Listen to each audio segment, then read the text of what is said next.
C'était donc il y a 30 ans, jour pour jour, la chute du mur de Berlin, la libre circulation des Allemands de l'Est vers l'Ouest, la fin programmée du glacis soviétique. C'est donc forcément une importante journée de festivité, un grand concert ce soir. Et en ce moment, beaucoup plus de solennité ce matin. Hélène Kohl, vous êtes la correspondante d'Europe 1 à Berlin. La chancelière allemande Angela Merkel, elle-même originaire d'Allemagne de l'Est, s'est exprimée.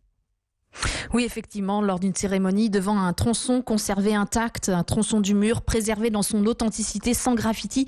Ici même, 5 personnes sont mortes, abattues en tentant de passer à l'ouest. Alors les participants ont glissé des roses dans les interstices des panneaux de béton. À côté d'Angela Merkel et du président de la République allemande, il y avait les chefs d'État de la Pologne, de la Hongrie, de la République tchèque, de la Slovaquie, les pays de l'Est libérés aussi de la dictature il y a 30 ans.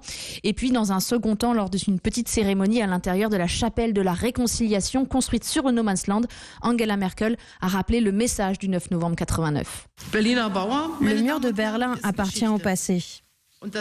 La leçon à en tirer, c'est qu'il n'y a pas un mur séparant les gens et limitant leurs droits, aussi haut et large soit-il, qui ne peut être abattu. Venus de toute l'Europe, il y avait aussi des jeunes qui, eux, ont tenu à faire entendre leurs espoirs et leurs craintes. Cependant, nous, lycéens strasbourgeois, voyons des nouveaux murs de la honte en construction. Nous sommes effrayés par ces murs physiques et mentaux qui divisent notre société.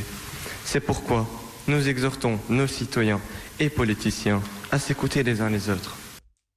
Et la réponse d'Angela Merkel, c'était qu'elle s'est engagée à faire de son mieux pour encourager encore et toujours la liberté et la démocratie en Europe. Merci Hélène Kohl, correspondante d'Europe 1 à Berlin.